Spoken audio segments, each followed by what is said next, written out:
지난 시간에 그 ASAD 모형과 단기 필립스 커브에 대해서 좀 다소 복잡했던 그 그림이 있었죠. 그걸 제가 조금 더 보충을 했습니다. 좀 더 이해하기 좋으라고. 자, 그래서 한번 그 방식으로 한번 설명을 해보려고요. 자, 일단 현재 이제 기대 인플레이션율이 0%인 필립스 커브가 여기 이렇게 나이루인 6%를 지나면서 있습니다. 현재는 균형 상태예요. 그래서 포텐셜 아웃풋에 해당되는 6%의 자연 실업률을 나타내고 있고, 그때 거시경제도 포텐셜 아웃풋인 상태를 나타내고 있습니다.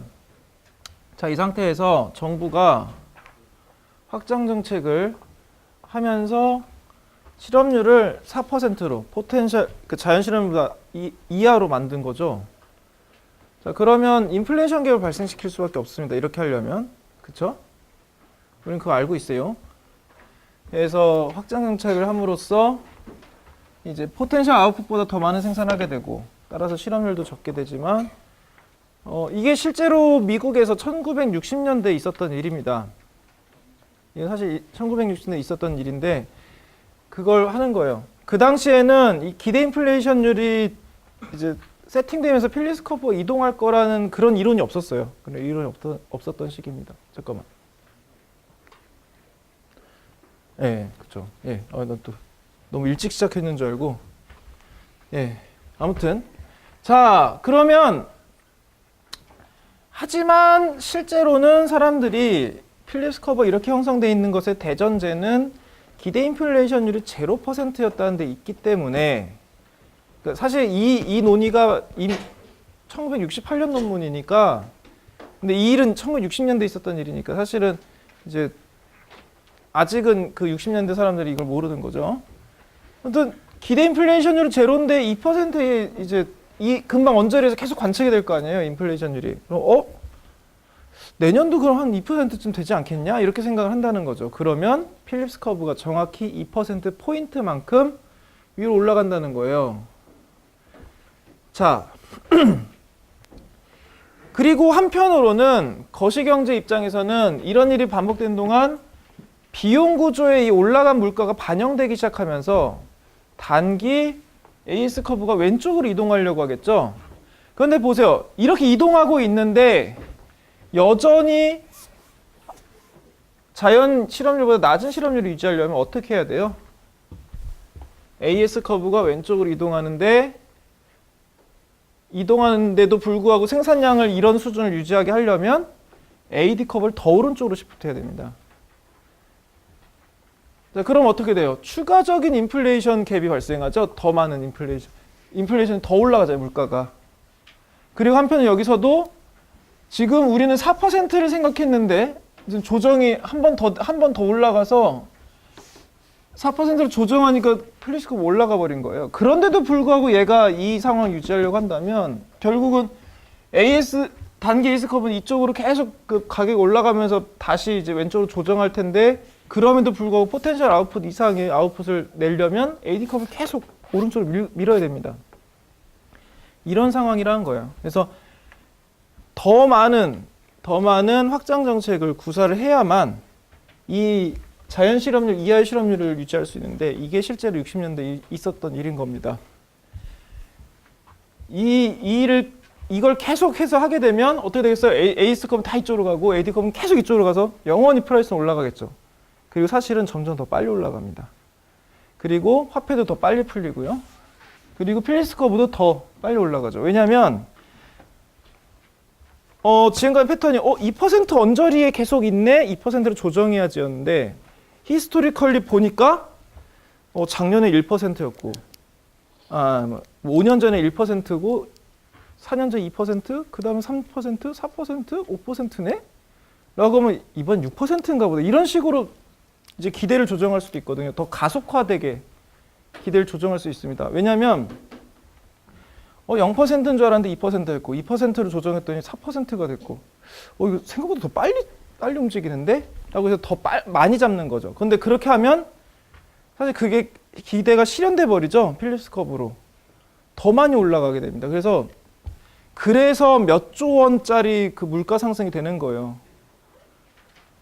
그래서 저기 50원짜리 우표가 5천만 원이 되려면 도대체 그게 1년 내에 일어난 일인데 그럼 하루에 얼마씩 올라야 되는 거야? 라고 생각하시면 안 된다는 거예요. 물가는 정액으로 올라가는 게 아니라 퍼센티지로 올라갑니다. 비율로 올라가요.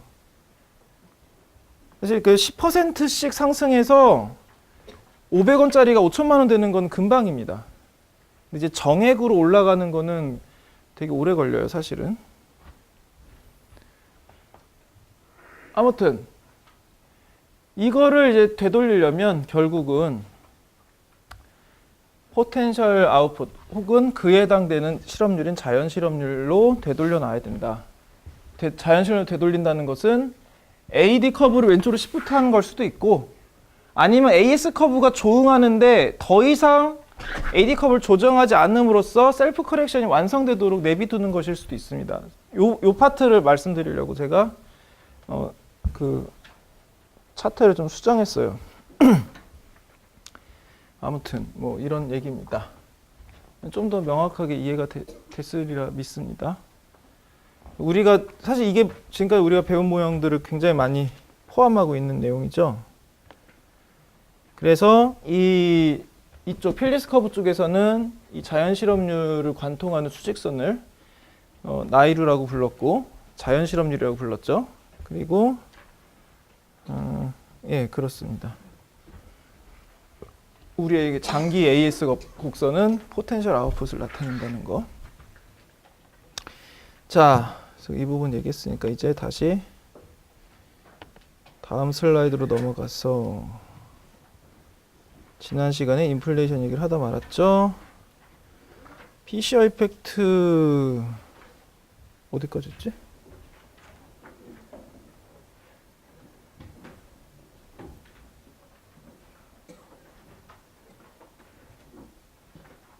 디스인플레이션 할 필요 요 차례죠? 자, 그러면 왜 현대 중앙은행들은 인플레이션 타겟을 0%에 두지 않고 그러면 완벽하게 인플레이션 발생 안 하잖아요. 불확실성도 더 적어질 테고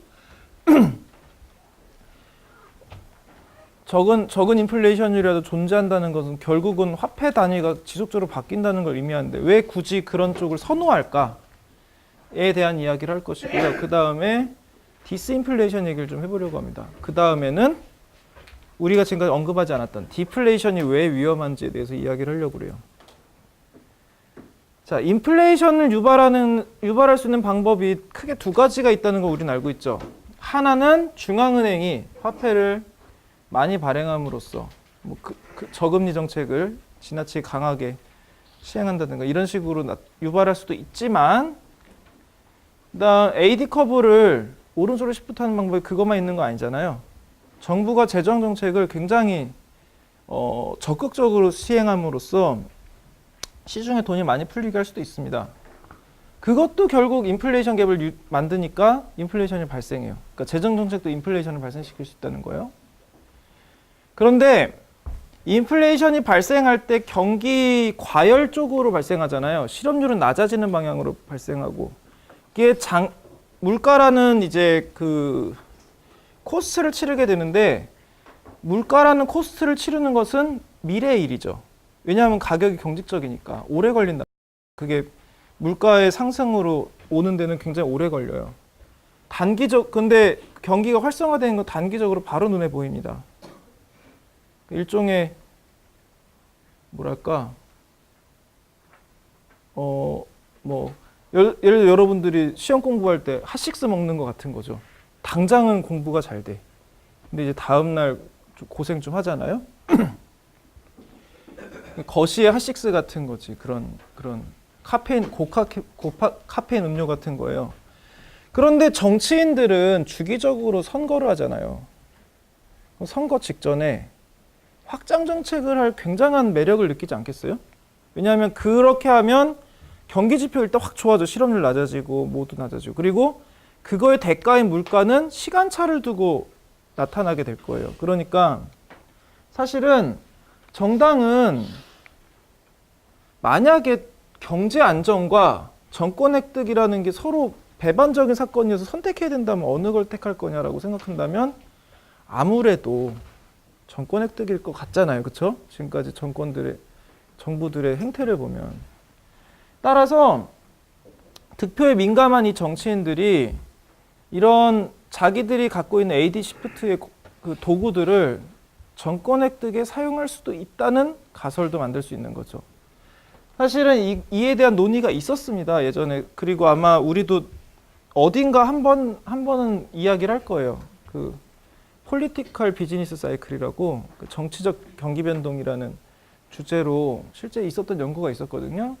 그래서 어떤 식으로 연구했는지를 볼 겁니다. 아무튼 그래서 인플레이션은 발생시키기에는 되게 매력적인, 마치 우리도 시험 전날까지 평소에 좀 잘했으면 괜찮았을 텐데 이제 좀 친구랑 노느라고 있다가 이제 시험 직전이니까 벼락치기 하는 그런 것처럼, 그런 게 어떻게 보면 그 거시적으로도 비슷한 구조의 사건이 나타날 수가 있다는 거죠.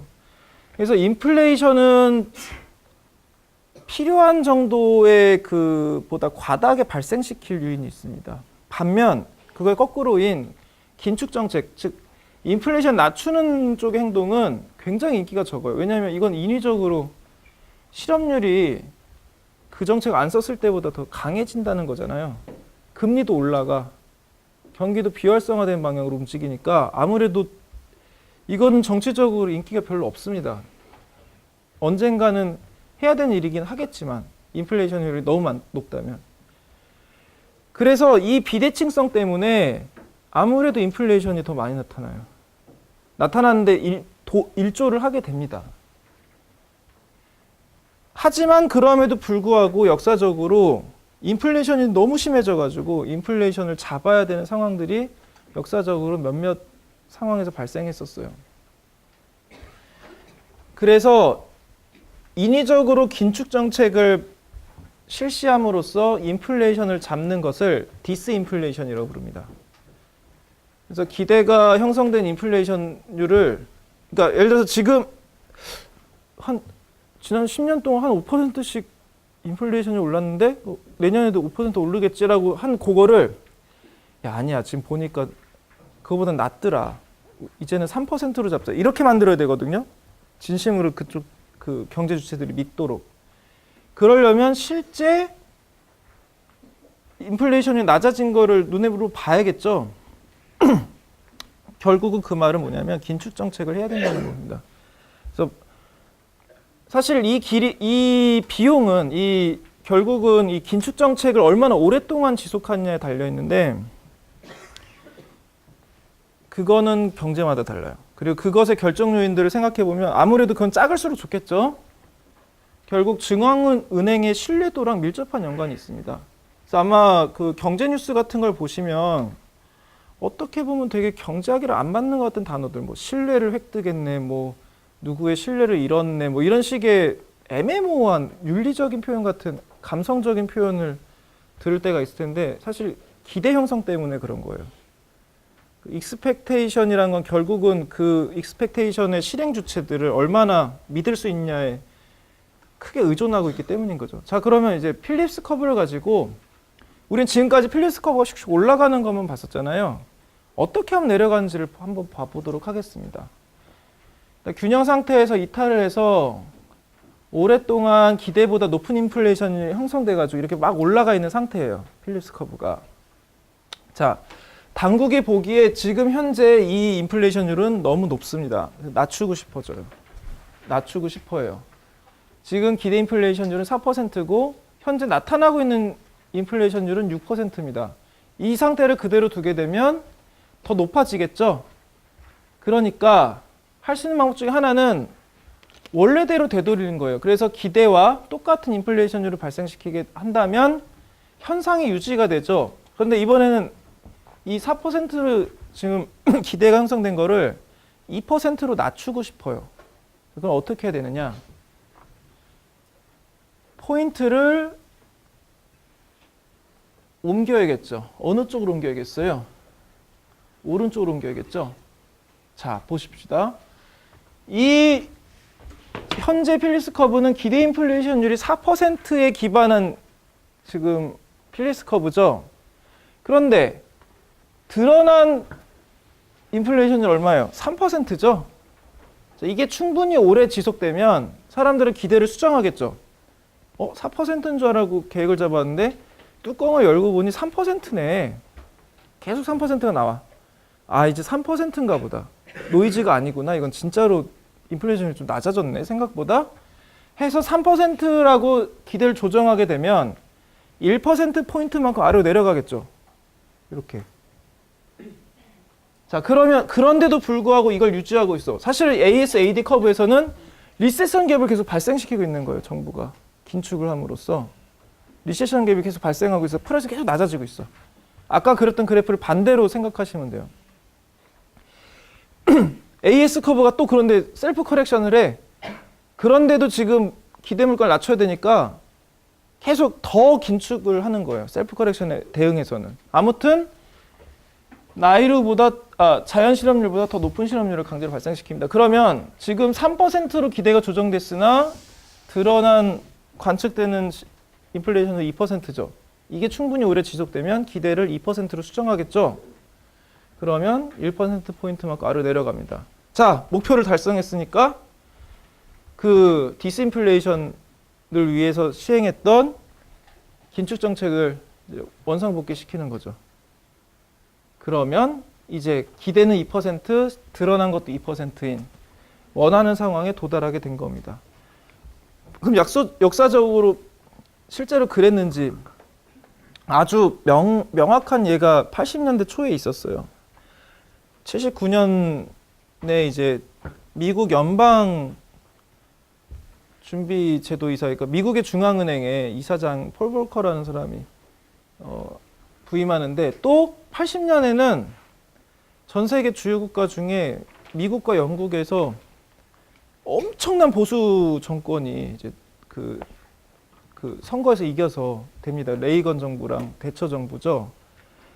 아무튼 이게 맞물려서 그전에는 인플레이션율과 실업률 중에 당연히 실물 경기지 이런 쪽으로 좀 더 방점을 찍었는데, 거시 정책에서는 인플레이션을 더 중시하는 상황이 발생합니다. 실제로 인플레이션율이 심각하기도 했어요.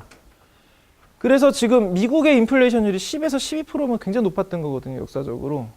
그랬는데 폴 볼커 취임 이후에 바로 한 4년 정도에 걸쳐서 인플레이션율이 지속적으로 떨어지는 걸 확인할 수 있죠. 자, 그럼 이것의 대가는 무엇이냐? 당연히 그에 상응하는 긴축 정책이었죠. 피도 눈물도 없이 긴축 정책을 해버렸습니다. 아웃백 갭인데 지금 마이너스니까 리세션 갭을 발생시킨 거죠. 그래서 중앙은행 금리를 계속 올림으로써 통화량을 줄이고 리세션 갭을 이렇게 발생시켰어요. 심지어 리세션 갭이 거의 6%, 포텐셜 아웃풋의 6%면 어마어마한 사이즈잖아요, 그렇죠? 발생시켜서 했지만 어찌됐든 흔들리지 않고 했기 때문에 목표를 달성하는 데 성공합니다. 이게 또 중간에 이거 너무하다, 막 사람 다 죽어난다 이것들아 이래가지고 막 하면 아닌가 해서 바꾸고 이러면 신뢰도가 또 떨어져요. 그래서 오히려 안 하니만 못한 상태가 될 수도 있습니다. 왜냐하면 중앙은행이 이제 디스인플레이션을 지금부터 4년간 시작하겠습니다라고 공표했을 때 2년 뒤에 처리할 수도 있어라는 가능성이 있는 거랑 없는 건 되게 근원적으로 다르죠. 사실은 이것도 사람들이 그 예측된 인플레이션을 예측할 때 자기가 작년에 몇 %였는지도 보지만 중앙은행의 정책도 보거든요. 얘네들이 어느 쪽으로 갈 건지. 그럼 인플레이션 낮아지겠네라고 잘 믿는다면 사실 기대를 빠르게 조정할 거거든요. 사실 이 기대 조정이라는 건 어떻게 보면 심리학적 과정이기도 하잖아요. 결국은 예측을 하는 거니까. 아무튼 디스인플레이션을 하려면 결국은 익스펙티드 인플레이션율을 낮춰야 되니까 그 기대를 낮추게 하기에 충분한 근거를 제시해 줘야 됩니다. 결국은 자연 실업률 이상의 실업률이 발생해서 리세션 갭이 발생하고 그로 인해 인플레이션율이 떨어지는 것을 보여야 된다는 거죠. 다만 예외적으로 포지티브한 서플라이 샥을 강하게 주면 산출도 증가하고 실업률도 줄고 물가도 줄어드는 기적을 경험할 수 있는데, 뭐 예를 들면 이런 거예요. 만약에 이제 전기 생산 방식에 혁명이 났어. 그래서 이제 화력 발전도 아니고 태양열도 아니고 뭐도 아니고 그냥 핵융합이다 쳐요. 이게 방사능도 없고 클린한 데다가 뭐 물만 가지고 할 수 있다고 쳐요. 저 핵융합 기술을 잘 모릅니다. 그래서 전기를 만드는 데 굉장히 싸졌다. 사실 오일 쇼크 비슷한 효과가 나타난 거죠. 포지티브한 오일 쇼크 같은 게 나타난 거죠. 전기 부분에서. 그러면 우리가 에너지를 사용할 때 훨씬 더 환경에도 코스트가 없고 그럴 테니까 이런 게 물가를 싸지게 만들 거예요. 전기를 쓰는 모든 제품의 그 원료값이 싸지는 거잖아요. 산업도 마찬가지고 여러분들도 마찬가지고 전기를 펑펑 써도 죄의식이 없게 되는 상황이 올 텐데, 그러면 물가는 떨어질 겁니다. 분명히. 그런데 오히려 생산은 더 활발해질 거예요. 그 전기에 쓰던 리소스를 다른 데 쓸 수 있을 테니까. 그런 것들이. 즉 만약에 그런 일이 발생한다고 하면 단기 AS 커브가 오른쪽으로 이동하는 사건인 거죠. 그래서 물가도 감소하고 생산량도 증가하는, 물가는 떨어지고 총생산은 증가하는 아주 좋은 굿 이벤트가 생기겠으나, 정부가 가진 정책 도구로는 서플라이를 포지티브하게 낼 수가 없습니다. 그런 도구가 있다면 이거는 무조건 모든 측면에서 좋기 때문에 이미 최선을 다하고 있어요. 뭐 R&D에 막 많은 자원을 들이고 막 하면서 이미 최선을 다하고 있기 때문에 서플라이 샥을 발생시키면 된다. 끝! 이렇게 되면 내일이 시험인데 공부를 하나도 안 했다. A학점 받는 법은 뭘까? 교과서를 처음부터 끝까지 다 외운다. 끝! 뭐 오늘 내로. 하는 거랑 비슷한 거죠. 불가능한 거를 요구하는 겁니다. 그래서 결국 단기적으로 정부나 중앙은행이 선택할 수 있는 거는 서플라이 사이드는 아니다. 얘는 이미 최선을 다하고 있다. 이미 노력을 하고 있어. AD 커브는 사실은 양가적이죠. 한 변수의 포지티브한 이펙트를 주게 되면 반대쪽 변수의 네거티브 이펙트가 와서 트레이드 오프가 있습니다. 인플레이션이냐 리얼 사이드냐, 그러니까 머니터리 사이드와 리얼 사이드 간의 트레이드 오프가 있어요. 그래서 경기를 잡으려면 머니터리 사이드의 인플레이션을 감수해야 되고, 반대로 인플레이션을 잡으려면 리얼 사이드의 로스를 감수해야 됩니다. 실업률이 고실업이라든가 경기 둔화를 감수해야 돼요. 그래서 디스인플레이션은 그런 의미에서는 되게 양가적입니다. 자, 그 다음 이슈는 디플레이션이에요. 디플레이션은 인플레이션의 반대, 즉 물가가 하락하는 현상입니다. 뭐 상승하면 하락하는 것도 있을 수 있지라고 생각할 수도 있어요. 그런데 대부분의 국가에서 디플레이션을 경험하는 것은 쉽지가 않습니다. 자, 그럼 이제부터, 그리고 지금 말씀드릴 건 뭐냐면 디플레이션은 굉장히 거시적으로 부정적인 효과를 일으킵니다. 그래서 가능하면 중앙은행은 이 디플레이션을 피하기 위해서 굉장히 많은 노력을 합니다. 지금부터 볼 내용은 왜 디플레이션이 그렇게 안 좋은 효과가 크게 나는지, 어떤 안 좋은 효과가 있는지에 대한 이야기입니다. 일단 물가 수준이 하락한 현상이고, 지금까지도 인플레이션 너무 높으면 안 된다고 해서 막 잡으려고 했잖아요. 네거티브면 좋겠네 라고 생각할 수도 있겠으나 그렇지 않다는 얘기예요. 일단 인플레이션율이 음값인 상태 자체는 2차 대전 전에는 흔하게 관찰이 됐었습니다. 그러니까 마이너스였다 플러스였다, 그러니까 물건값이 싸졌다가 비싸졌다 하고 있었다는 거죠. 그때까지만 해도. 그러다가 2차 대전이 지나면서 이제 대부분의 정상적인 국가들은 인플레이션만 관찰되기 시작합니다. 그러면서 현대까지 거의 나타나지 않다가 90년대, 2000년대 들어서 제1세계, 그러니까 일본이나 유럽의 일부 국가들에서 아주 약한 디플레이션이, 심각한 디플레이션 아니고 약한 디플레이션이 관찰되기 시작하고 2010년대 전후로는 꽤 많은 국가에서 관찰되기 시작합니다. 제일 세계 국가들에서요. 그래서 지금 성장이 되게 많이 정체되어 있는, 특히 유럽연합 같은 경우는 그 2008년 크라이시스의 여파로 성장이 많이 둔화됐는데 이제야 조금 나아지고 있거든요. 최근 몇 년 사이에 한 10년 간 거죠. 어떻게 보면 거의 10년 가까이 경제 성장 못했는데 물가도 그래서 마이너스 값을 나타내는 경우들이 종종 있었습니다. 자, 그러면 디플레이션이 왜 문제인지부터 얘기를 해보도록 하겠습니다. 다양한 측면에서 검토할 건데요. 먼저 대부 차입 관계에서의 비대칭성입니다. 근데 이거는 그러니까 예측되지 않은 인플레이션에서도 대부 차입자 간의 비대칭적인 이득이 나타난다고 했었잖아요. 빌리는 쪽이 이득이라고 그랬죠. 언익스펙티드 인플레이션, 즉 뭐 3% 인플레이션이 3%일 줄 알았는데 뭐 10%였어. 뭐 이런 식으로 예상보다 인플레이션이 더 크게 나타나면 빌리는 사람들이 땡큐라고 했잖아요. 당연히 그러면 뎁 디플레이션에선 디플레이션이 예상보다 심하게 나타났다. 즉 인플레이션율이 뭐 10%일 줄 알았는데 실제로 뚜껑을 열어보니까 인플레이션율이 2%다. 이런 식으로 생각보다 인플레이션이 낮으면 혹은 더 심하게 마이너스로까지 나오면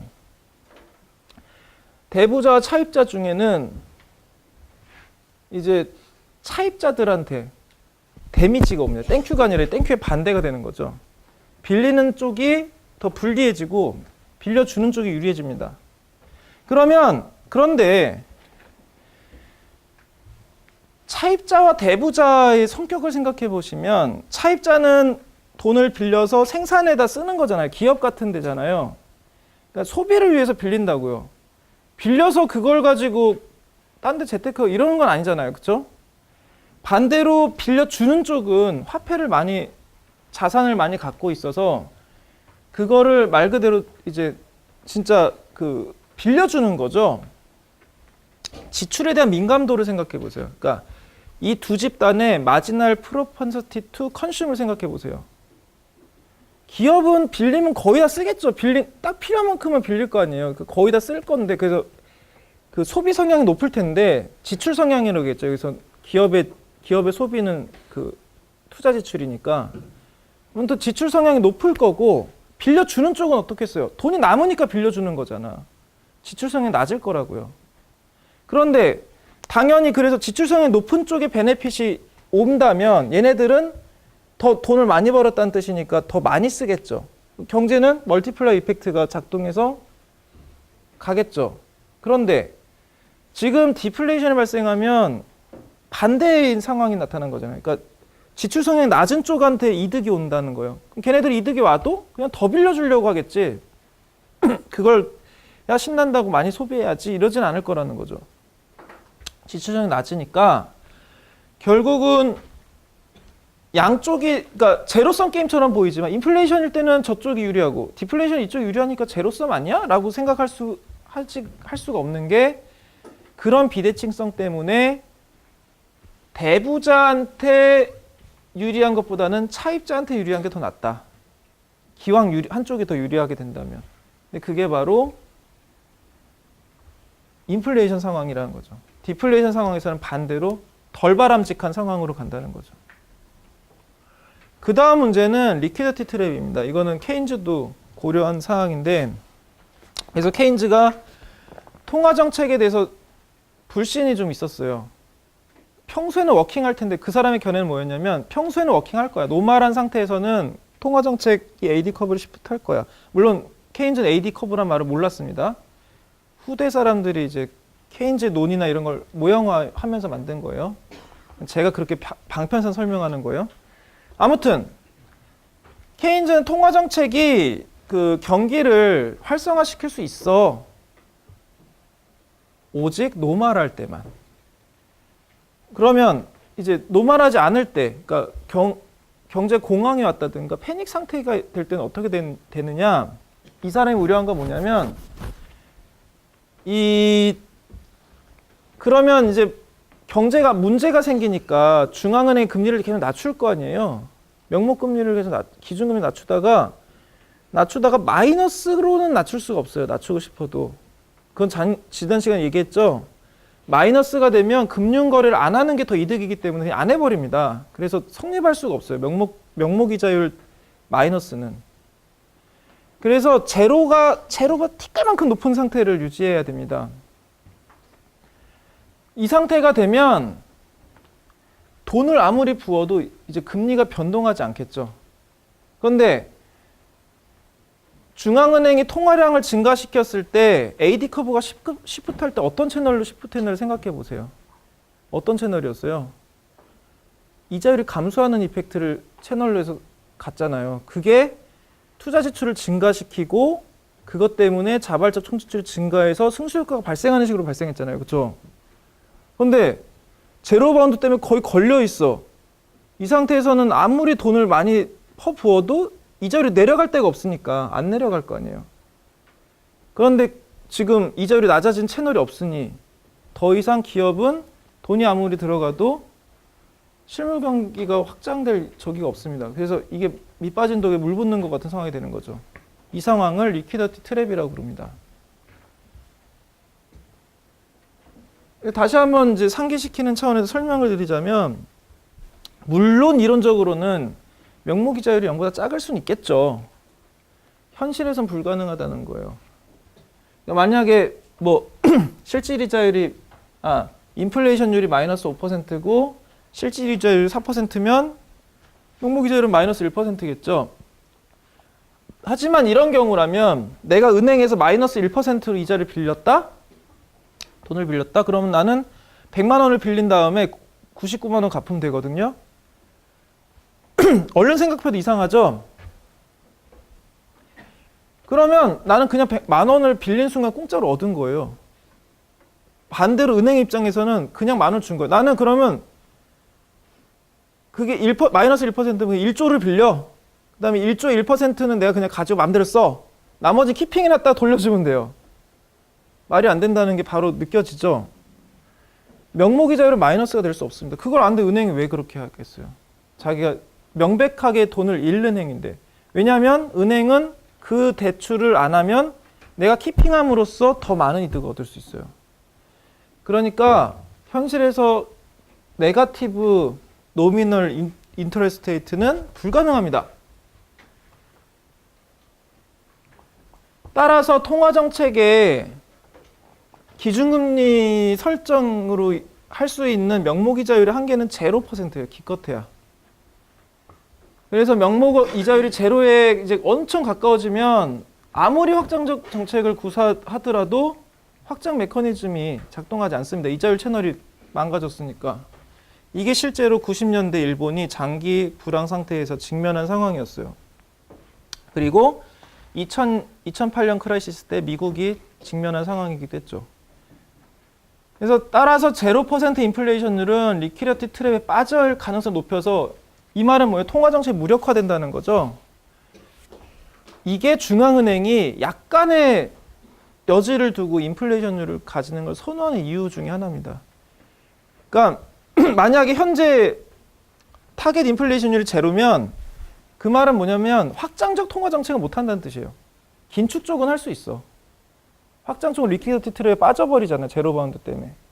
하지만 현재 인플레이션율이 2에서 3% 정도 발생하고 있다면 그만큼은 낮출 수가 있는 거죠. 그렇게 낮춤으로써 2%였는데 1%가 되게 함으로써 이제 경기가 활성화된다든가 이런 AD 커브 시프트를 할 수 있는, 오른쪽으로 시프트 할 수 있는 여지를 남길 수가 있다는 거죠. 물론 이게 전부는 아니지만 중요한 이유 중에 하나입니다. 뭐 그 밖에도 것도 있어요. 케인즈 논의에서는 그런 게 있었죠.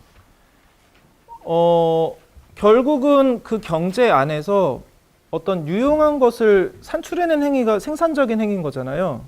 결국은 그런 생산적인 행위가 얼마나 활발하게 일어나느냐가 그 경제 퍼포먼스를 측정한 지표가 될 텐데, 금리 생활자가 경제에서 너무 많아지면 사실은 되게 바람직하지 못한 것일 수가 있는 거죠. 그런데 인플레이션이 발생하게 되면, 그러니까 금리 생활자의 가장 극단적인 경우 이거죠. 엄청나게 큰 목돈을 벌어놓은 다음에 그것에 대한 이자를만 가지고 평생을 비생산적인 그냥 자기 소비적인 생활만 하면서 사는 거잖아요. 그게 인플레이션이 없거나 디플레이션으로 가게 되면 오히려 디플레이션 내 재산이 불어나는 기적을 볼 수도 있어요. 하지만 인플레이션율이 발생한다면 그런 전략은 점점 덜 먹히게 됩니다. 왜냐하면 내가 갖고 있는 그런 자산들의 가치가 계속 인플레이션율만큼 깎인다는 거잖아요. 내가 생산적인 활동 안 하면 그거를 초월하는 뭔가 밸류어블한 것을 해야지 그 펀드가 유지될 수 있다는 거거든요. 근데 계속 까먹기만 하고 가만히 있으면 내가 먹어서 갈가 없어지는 거는 어차피 내가 쓰는 거니까 억울하지 않겠지만 내가 갖고 있는 펀드 자체가 계속 작아지죠. 그거는 이제 문제가 될 수 있는 거죠. 그러니까 결국 하다못해 투자라도 해서 이제 투자를 하게 되면 어찌됐든 그 펀드가 생산적인 데 쓰이게 되는 거니까 대부를 통해서 어찌됐든 바람직한 방향으로 유도가 되는 거죠. 즉 그런 밸류어블한 것들의 정체 현상이 발생하지 않는 겁니다. 인플레이션율이 그런 존재가 그런 것들을 그런 묵힌 돈들이 계속 돌게 강제한 성격이 있다는 거예요. 그런 의미에서 좀 바람직하다고 봤습니다. 자, 이것도 보시면 90년대에 일본의 보라색 라인은 인플레이션율이고 이 흐린 지금 하늘색 선은 단기 이자율입니다. 그냥 기준금리 근방에 있는 기준금리 영향을 크게 받는 이자율이라고 생각하시면 돼요. 90년대 초에 이제 일본의 버블이 붕괴하면서 금리가 급격히 낮아지죠. 이제 이거는 대응하는 거예요. 지금 계속 그 확장적인 통화 정책으로 대응을 하다가 덩달아 이제 경기도 안 좋아지니까 리세션 갭 쪽으로 가니까 인플레이션율도 떨어졌죠. 이거는 인위적으로 떨어뜨린 게 아니라 경기가 안 좋아서 떨어진 겁니다.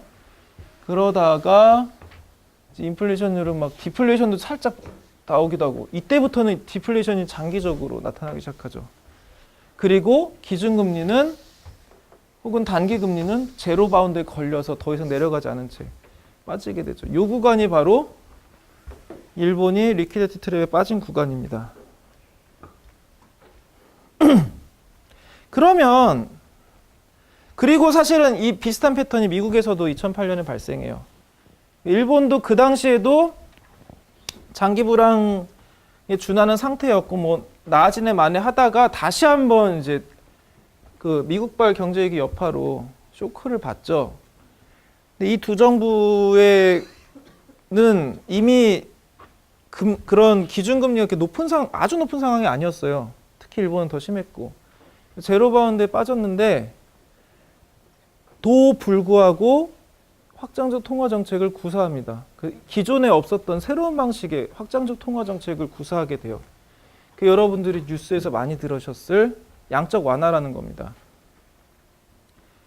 양적 완화는 퀀티터티브 이징의 단순 번역인데요. 리퀴디티 트랩인데도 불구하고 통화 정책을 확장적으로 구사할 수 있어요. 어떻게 하냐면 자, 일단 기준금리는 낮출 수 없죠. 그러니까 통화량을 증가시키는 쪽으로 그런 식으로 이제 가는 게 아니라 그러니까 기존의 전통적인 방식의 확장적 통화 정책은 결국 단기 정부의 채권을 국채 같은 것들을 사들이는 방식으로 해서 나타났는데 퀀티터티브 이징, QE는 퀀티터티브 이징의 약자예요. 이거는 어차피 이자율이라는 게 그 대부자금 시장만 있는 건 아니지 않냐. 결국은 모든 금융 상품들은 각자의 이자율을 가지고 있잖아요. 그러니까 직접 금융 자산들을 사버리는 거예요. 그렇게 되면 어떻게 돼요?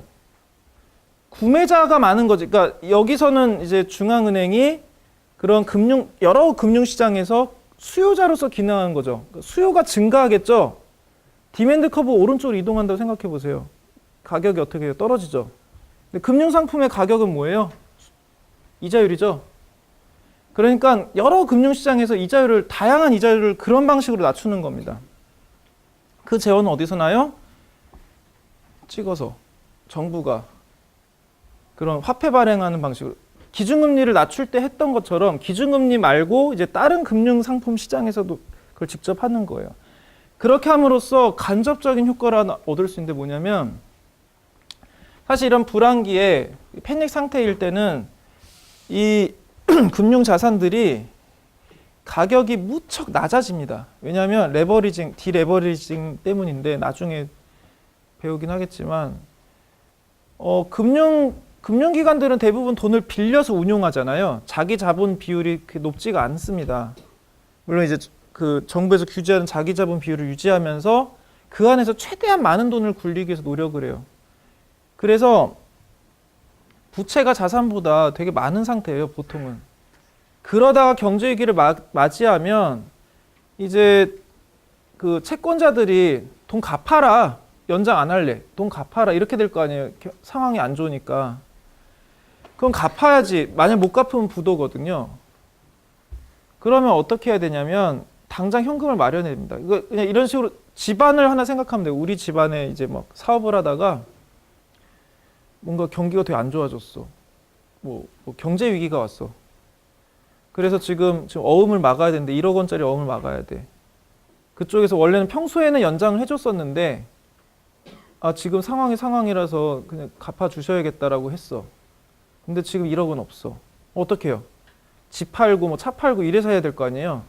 그랑 똑같아요. 금융기관들도 자기들이 이제 갚아야 되는 채무가 있다고 한다면 그 채무를 갚기 위해서 자신의 자산을 매각하게 됩니다.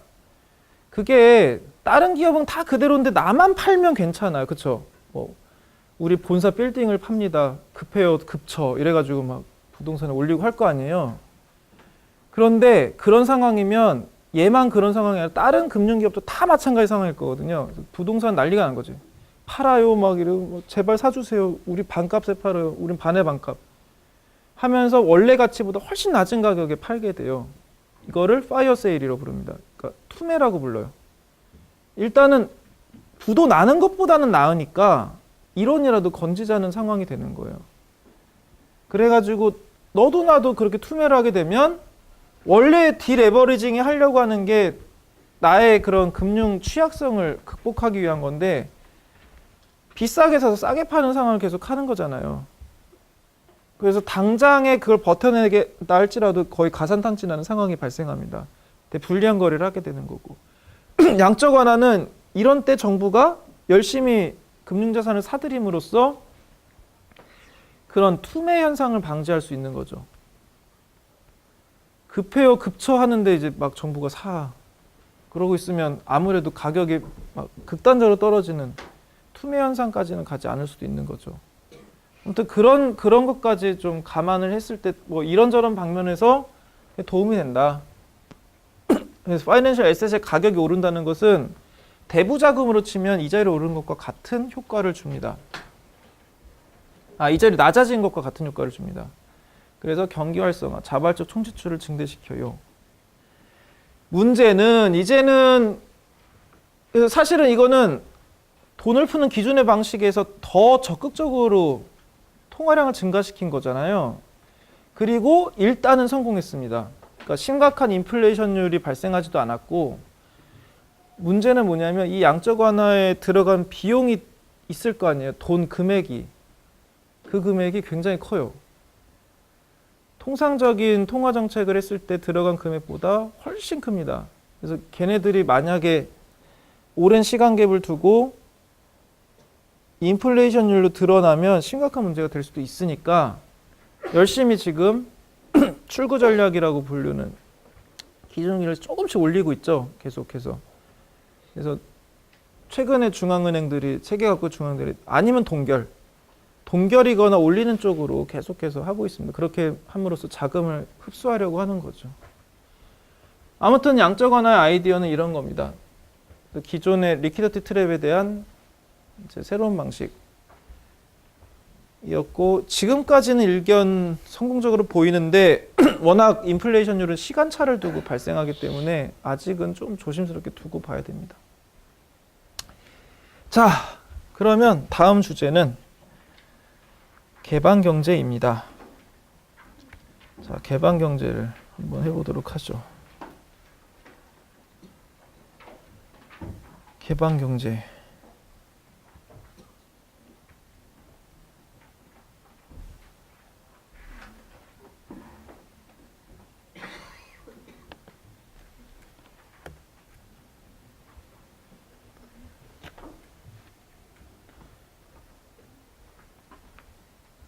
개방경제 할 차례 맞죠?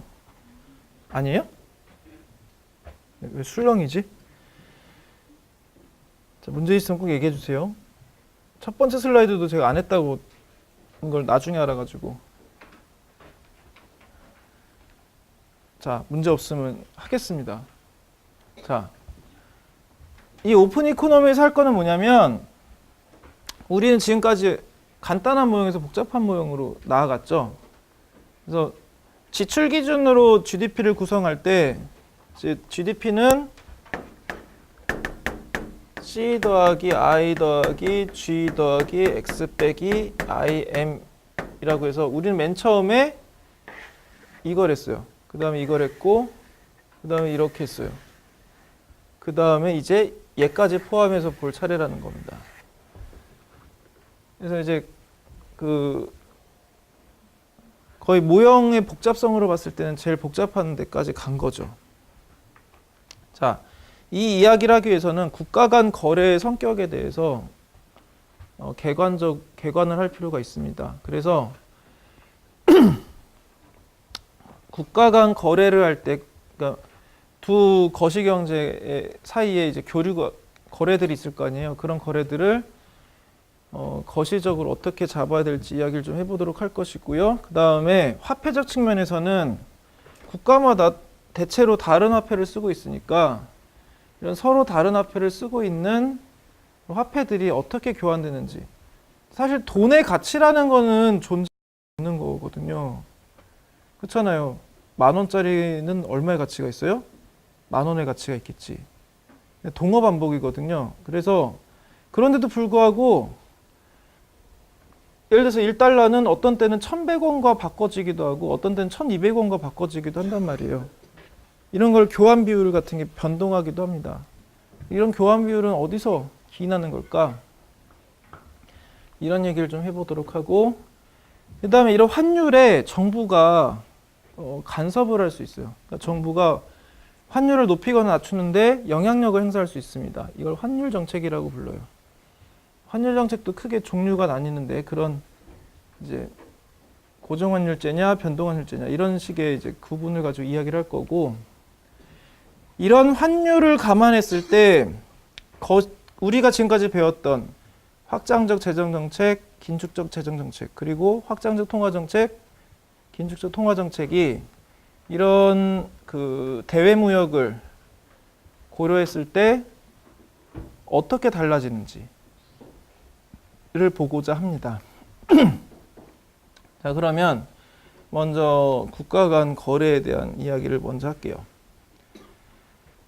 자, A나라랑 B나라가 거래를 한다라고 생각을 해보세요. 그러면 결국 A나라와 B나라 간의 거래가 일어날 때는 분류를 해봐야겠죠. 거래 성격에 따라서. 일단은 재화나 서비스를 거래한 게 먼저 생각나겠죠. 여러분들이 뭐 이번에 블랙 프라이데이에 미국에서 뭐 플레이스테이션이 싸게 나온대 이러면 이제 거기 가서 사올 거 아니에요. 이제 뭐 미국의 쇼핑몰에 들어가서 그런 게 이제 재화 서비스를 거래한 거죠. 재화를 거래한 거죠. 여기서는. 그 다음에 내가 뭐 미국에 있는 친구한테 돈을 붙일 수도 있는 거고 그런 게 이제 송금이죠. 트랜스퍼, 이전 거래라고 하는 거고 그 다음에 내가 뭐 외국에 가서 노동을 해서 돈을 벌 수도 있는 거고 뭐 프로그래머로 가서 뭐 저기 실리콘밸리에서 취직을 해서 프로그램을 짜고 돈을 벌었다. 뭐 그런 것들도 있을 수 있는 거고 반대로 외국인이 우리나라에서 노동을 해서 소득을 얻어갈 수도 있는 거고 그 다음에 금융거래도 있을 수 있죠. 예를 들어서 미국의 펀드 회사가 우리나라 기업에다 투자를 할 수도 있는 거고 반대로 내가 뭐 외국의 주식을 살 수도 있는 거고 아무튼 이런 성격의 거래들이 있습니다. 그래서 크게 이런 경상거래, 재화 서비스 거래하는 것과 그 다음에 이제 일방적인 트랜스퍼 그리고 이제 요소소득으로서의 요소소득 같은 것들도 있고 금융거래 같은 게 있다는 거죠. 그래서 이것들을 이제 좀 나눠보면 밸런스 오브 페이먼트라는 건 결국은 이제 어떤 그 모든 거래는 단순 이전을 제외하고는 등가 교환이거든요. 그래서 내가 만약에 뭐 자동차를 샀다라고 하면 딜러로부터, 딜러는 나한테 자동차를 주죠. 나는 딜러한테 돈을 주죠. 그것의 거래는 되게 가치가 비슷한 거래량이 갑니다. 형태가 다를 뿐이죠. 1,000만 원짜리 차를 샀다라고 하면 나는 1,000만 원짜리 화폐 형태의 1,000만 원 가치를 딜러한테 주는 거고, 딜러는 1,000만 원 정도의 가치를 가지는 상품을 나한테 주는 거예요. 그러니까 사실은 화살표가 다르긴 한데 손해보거나 이런 게 아닙니다. 둘 다 윈윈을 한 거예요. 그래서 이제 사실은 방향을 정할 필요가 있습니다. 이때 이제 경제학에서는 대체로, 특히 거시경제학에서는 화폐가 흘러간 방향으로 화살표를 삼는 경향이 강해요. 그래서 경상거래 같은 경우에는 수출을 하게 되잖아요. 그러면 우리나라의 밸류어블한, 예를 들어 자동차를 수출했다라고 하면 1,000만 원짜리 자동차가 미국에 가. 그건 사실은 그쪽으로 간 거잖아요. 가치 있는 것들이. 그쪽에서 그 자동차의 가격이 들어와 라고 하면 들어온 걸로 쳐서 포지티브 텀으로 잡겠다는 거예요. 화폐 기준으로. 그래서 이제 수출은 포지티브 텀으로 잡고, 반대로 수입은 내가 외국에서 자동차를 샀어 라고 하면 뭐 1,000만 원짜리 자동차가 왔어. 밸류어블한 게 나한테 왔잖아요. 나한테 그 이상은 1,000만 원이 갔어. 그래서 보기에 따라서는 포지티브로도 잡을 수 있는데, 여기서는 화폐를 중심으로 기술하겠다는 거예요. 그래서 네거티브 텀으로 잡습니다. 그러니까 수출이 좋은 거라서 플러스고 수입이 나쁜 거라서 마이너스, 이렇게 된 게 아니라 그냥 한쪽 기준으로 등가 교환이니까 등가 교환의 통일성을 부여하는 것일 뿐이에요. 둘이 방향이 반대니까 부호가 반대로 잡힌 겁니다. 그래서 재화와 서비스의 측면에서 밸런스는 이제 그 수출 빼기 수입이다. 보통 이걸 경상수지라고 하죠. 다음 이제 트랜스퍼의 측면에서는 나가는 트랜스퍼를 포지티브 텀에 삼고, 왜냐하면 그게 화폐가 나간 거니까. 외국에서 뭐 이제 미국에 사는 뭐 A라는 친구가 나한테 한국에 쓰는 B라는 친구한테 돈을 송금했어. 특별한 이유 없이 그냥 뭐 친구니까 뭐 했다고 치면 들어온 트랜스퍼가 있겠죠. 나간 트랜스퍼를 마이너스에 잡고 들어온 그 트랜스퍼를 포지티브 텀으로 잡는 거예요. 그래야 일관성 있잖아요. 그렇죠? 화폐 기준을 잡으니까. 순국제 요소소득도 이거를 잡으려고 한다면 화폐가 들어오는 쪽이면 플러스 텀에 잡고 나가는 쪽이면 마이너스 텀에 잡는 겁니다. 소득을 수취했어. 요소소득으로서 뭐 예를 들어 노동을 해서 돈을 벌었어. 플러스 텀. 외국이 노동에서 나갔어. 마이너스 텀. 이런 식으로 잡는 거예요. 그게 뭐 임금이면, 노동이면 임금이고, 무언가를 임대했다. 임대해줬다라고 하면, 예를 들어서 우리나라에서 대형 유조선을 리스를 해줬다라고 하면, 그것도 이제 소득 수치죠. 그 대형 유조선을 외국에 임대한 거니까. 아니면 투자를 해서 배당을 받았다. 내가 뭐 외국 회사에다가 투자를 했는데 배당이 나왔네. 뭐 이런 것들도 요소소득인 거죠. 이자도 마찬가지고. 미국 은행에 저축했던 이자가 나왔네. 뭐 이런 것들도 될 수가 있는 거죠. 이렇게 포지티브 텀에서 네거티브 텀을 빼면 플러스일 수도 있고 마이너스일 수도 있죠. 플러스인 경우에 흑자라고 부르고 네거티브일 경우에 적자라고 부릅니다. 이 밸런스가 0보다 크면 흑자. 여기 흑자는 검은 흑자. 자는 글자 잘해서 검은 글씨란 뜻이고, 적자는 빨간 글씨란 뜻이에요. 원래는 앞에 마이너스 짝대기 하나 그으면 마이너스인데, 이게 장부에 적을 때는, 손으로 적는 관행이 있었을 때는 되게 위험하죠. 실수로 얼룩 번졌는데 마이너스인 줄 알고 어이구 적자가 이럴 수도 있는 거잖아요. 거꾸로. 그러니까 아예 색깔을 바꿔 적는 관행이 있었던 거죠. 예전에 장부를 적을 때는. 너무 중요한 정보니까. 그게 좀 흔적으로 남은 겁니다. 언어에. 자, 그러면 미국의 경상수지가 어떠한가? 보시면 방금 있었던 그 항목들을 전부 본 거죠. 그래서 상품과 재화의 경우, 이건 미국의 2004년 데이터예요. 그래서 포지티브 텀과 네거티브 텀 보면 포지티브 텀이 1150 빌리언 달러고요. 빌리언 맞지? 그다음에 그러니까 수출은 1151, 수입은 1769니까 적자 쪽이죠. 마이너스, 플러스 텀에서 마이너스 텀 빼면 618. 미국은 사실은 이 상품과 서비스 수지가 적자가 굉장히 난지 오래됐습니다. 그 말은 거꾸로 말하면 댐이 흑자를 거두는 나라들이 많다는 거죠. 그런 나라 중에 하나가 대한민국도 그 중에 중요한 나라 중에 하나예요. 그래서 이제 무역 통상에서 계속 마찰이 생길 때가 있죠. 그것 때문에. 요소소득 받은 돈이 379, 나간 돈이 349니까 이건 약간 더 많죠. 그리고 이 이전과 뭐 기타 등등등등은 이 부분은 미국에서 담당해서 데이터를 안 주고 그냥 그 수지값만 준다고 합니다. 그렇게 해서 이렇게 나왔어요. 더하면 전체적으로 경상수지는 적자라는 것을 알 수 있습니다. 이 패턴은 미국의 전형적인 패턴입니다. 미국은 경상수지 적자가 매우 크게 나는 나라예요. GDP 대비해서도. 또 다른 한편으로는 이 자본수지, 금융수지, 그러니까 머니터리 사이드를 볼 수가 있어요. 앞에서 경상수지가 리얼 사이드 쪽에 해당이 된다면 머니터리 사이드도 볼 수가 있는데 자본수지라는 거 혹은 금융수지라고도 부르는 파이낸셜 어카운트 혹은 캐피털 어카운트라고 부르는 이 수지는 자본이 유입됐느냐 이것도 화폐 방향으로 보는 겁니다. 자본이 유입된 거래를 포지티브 텀에 넣고 자본이 유출되는 거래에 네거티브 텀을 두는 거예요. 그래서 화폐가 들어오려면 어떻게 돼요? 돈을 빌리는 거죠. 빌리는 행위, 투자를 받았다. 뭐 내가 뭐 중동으로부터 뭐 1억 원의 투자를 받았어 우리 기업이라고 하면 파이낸셜 어카운트는 포지티브 텀에 잡히는 거예요. 나중에 갚아야 돼. 그런데도 그러니까 우리 통념이 약간 다를 수도 있죠. 반대로 내가 만약에 뭐 미국의 어떤 회사에다가 투자를 했다.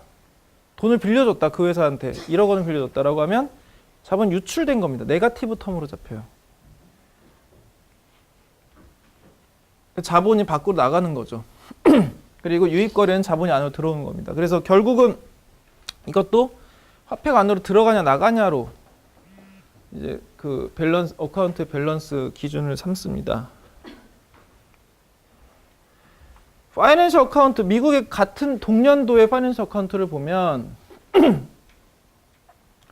결국 그 포지티브 텀과 네거티브 텀을 잡았을 때 꽤나 많이 흑자인 걸 알 수가 있어요. 그 말은 해외에서 많은 사람들이 미국의 자산을 구매했다는 뜻입니다. 혹은 많이 빌려줬거나 투자를 했다는 걸 의미합니다.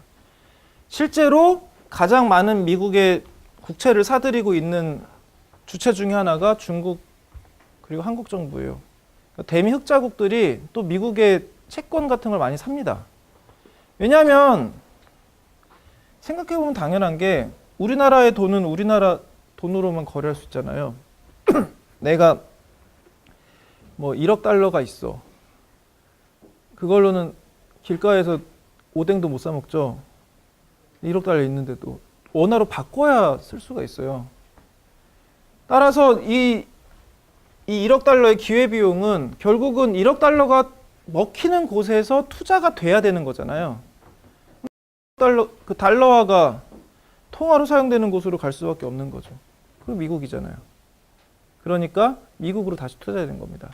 대신 그때 소유권은 아니까 예를 들어서 내가 거기에 건물을 산다든가 아니면 그 기업의 지분을 구매한다든가 해서 이제 그 기업에 대한 이제 소유권을 가지게 되는 거죠. 그리고 의사결정권과 배당을 계속 받게 되는 거고 거기 뭐 다른 자산을 사게 된다면 그 자산이 약속하고 있는 계약 그 청구권들, 재산권들을 보장받는 거죠, 내가. 결국 그게 금융자산인 거죠. 그래서 해외 부분과 국내 부분은 이게 미국 교과서에 있는 차트라서 국내가 미국으로 돼 있는데, 아무튼 해외 부분과 이렇게 실물 부분으로서도 거래를 하고, 그게 경상수지로 나타나는 거고, 그 다음에 금융거래로도 나타나는 겁니다. 머니터리 사이드로도. 그게 이제 자본수지가 되는 거죠. 혹은 금융수지가 되는 거죠.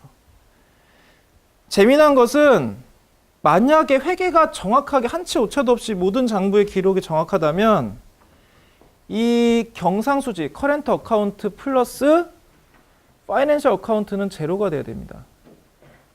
근데 실제로 매년 정부가 이런 경상수지와 금융수지 값을 내놓는데 제로가 안 되는 경우들이 많아요. 여담으로 커렌트 어카운트라는 거의 커렌트 어원은 현재 거래이기 때문입니다. 채무랑 무관하게. 미래에 뭐가 어떻게 다른 게 오고 이런 게 아닌데, 파이낸셜 어카운트는 금융거래이기 때문에 금융거래는 반드시 미래와 결부돼 있죠. 그래서 파이낸셜 어카운트로 인플로우가 들어왔어. 그러니까 돈이 들어왔어 라고 한다면 그거는 그 대가는 있는 거예요. 그냥 공짜로 받는 거 아니죠. 나중에 이제 원금 플러스 이자로 돌려줄 일이 있는 겁니다. 그러니까 부채가 있는 거예요. 그래서 그 미래와 연관이 있는 거기 때문에 파이낸셜이라는 수식어가 붙는 겁니다. 그런데 아무튼 이게 계산이 정확하면 둘이 제로가 나야 되는데 제로가 안 난 이유는 무엇이냐? 통계오차다. 실제로는 집계를 따로따로 해서 하기 때문에 만약에 완벽하게 정확하게 정말 한치의 오차도 없이 했으면 제로가 나옵니다. 제로 나올 것으로. 왜냐면 그렇게 정의가 돼 있는 거거든요. 항목 구성들이. 제로가 될 수밖에 없도록 돼 있는 거기 때문에 제로가 나옵니다. 그런데 안 나오는 것은 통계오차다. 당연히 자료 수집 과정에서 관측 시점도 다르고, 그 다음에 평가 기준도 평가자마다 다를 수 있고, 그 다음에 기초 통계 자체가 오류 났을 수도 있고, 단순히 착오를 낼 수도 있는 거죠. 근데 이제 파이낸셜 어카운트와 커렌트 어카운트 중에는 경상계정, 즉 커렌트 어카운트 자료가 더 신뢰도가 높다라고 알려져 있습니다. 그 집계할 때 좀 오류 날 가능성이 적은가 봐요. 실물 부분이라 그런가 보죠. 그래서 통계 오차가 나게 되면 금융계정 쪽의 측정 오차일 확률이 좀 더 높다 라는 겁니다. 그래서 이건 2013년, 아까 2004년 너무 옛날 거만 봤으니까 조금 최근 것도 좀 보는 거죠. 보시면 여전히 미국은 경상수지 측면에서는 적자를 내고 있고요. 커렌트 어카운트에서 적자가 나고 있는 거 확인할 수 있고, 파이낸셜에 있어서는 흑자를 내는 것을 확인할 수 있습니다. 둘을 합치면 여기 오차가 나고 있죠. 27 정도, 10% 정도 오차가 나고 있죠, 대략. 그리고 오차와 이 누락률 같은 것들을 보시면 국가마다 이제 오차 누락률 같은 게 있는데 한국은 비교적 낮은 편이라는 걸 확인할 수 있죠. 사실 좀 믿기지가 않습니다. 저렇게 낮다는 게. 아무튼 뭐 그렇다니까 받아들여야죠. 이게 참이면 다행이고. 아무튼 어느 정도도 아무튼 높은 나라 낮은 나라 있긴 하지만 오차들이 발생한다는 것만큼 여기서는 확인할 수가 있는 거죠. 그래서 커렌트 어카운트와 파이낸셜 어카운트는 실제로는 같아야 되나, 이론적으로는 같아야 되나, 약간의 차이가 발생하고 있다. 자, 그러면 이제 실물 부분에 좀 더 포커스를 맞춰서 이제 얘기를 좀 해볼까 합니다. 그러니까 국제무역 이야기예요. 원래 이건 좀 더 미시적인 파트인데 좀 근원적인 이야기니까 해보도록 하겠습니다. 일단 우리 사회도 분업을 하고 있잖아요. 여러분들도 이제 나중에 사회로 나가게 되면 굉장히 협소한 일을 하게 될 거예요. 그러니까 뭐 자동차 산업으로 간다 할지라도 그 안에서 다시 뭐 디자인 사업부에 마케팅 뭐 총괄을 해가지고 어디서 그 PM인데 그 다음에 기획 쪽이고 뭐 기획 중에서 전략만 기획하고 이런 식으로 계속 나갈 거예요. 엄청 세부적인 일을 할 겁니다. 그래서 같은 부분에 다른 파트 사람들이 뭘 하는지도 잘 모를 정도로 그런 걸 분업이라고 하죠. 그래서 사회는 점점 고도화된 분업을 하게 되고 그 조직화가 잘 되면서 생산성이 높아지게 됩니다. 그런데 국가 사이에도 그런 일이 있어요. 국가들도 분업을 합니다. 그래서 국제무역이라는 게 결국은 어느 나라에서 더 생산이 유리하거나 쉬운 것들이 있다면, 아니면 거기서밖에 날 수밖에 없는 상황이라면 거기서 나는 뭐 재화나 서비스가 그거를 원하는 나라, 하지만 그만큼 생산하지 못하는 쪽으로 가는 거죠. 그런 식으로 서로 교환을 하는 겁니다. 그게 수출과 수입이죠. 그래서 이런 수출과 수입을 하는 건데, 만약에 A는 뭐 1번 상품을 되게 잘 만들어, B라는 나라는 2번 상품을 잘 만들어. 그러면 1번은 1번 만들고 B는 2번을 만들어서 교환하면 되는데, 문제가 그렇게 간단하진 않습니다.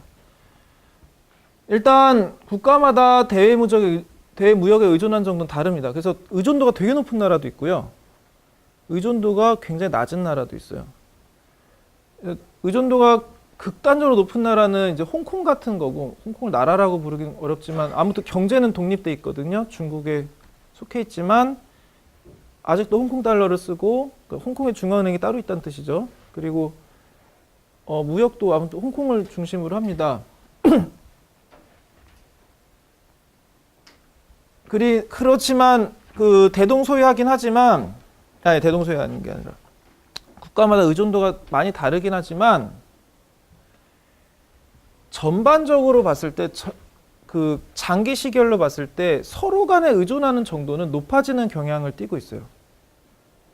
그러니까 점점 고립되고 있는 나라는 별로 없다는 겁니다. 대부분의 나라들이 상호 의존하는 관계가 높아져 가고 있습니다. 한국도 예외가 아니고요. 그래서 96, 97년만 해도 50% 정도였던 대외 의존도가 2005년에는 60%를 넘고 지금 70% 가까이 육박하는 걸로 알고 있어요. 그리고 국가 사이에 이런 이제 의존도는 대동소이한 게 아니라 자꾸 말이 헛나오네.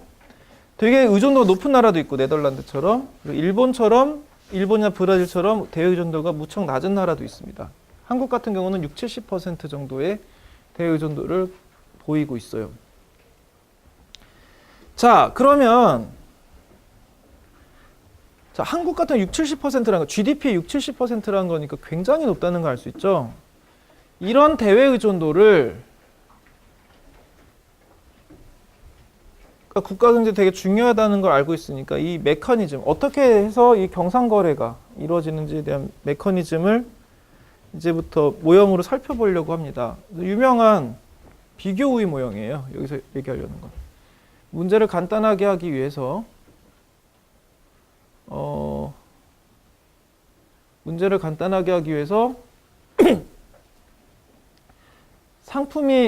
나라가 A, B 두 나라만 있고 상품이 1번 상품과 2번 상품만 있다고 보겠습니다.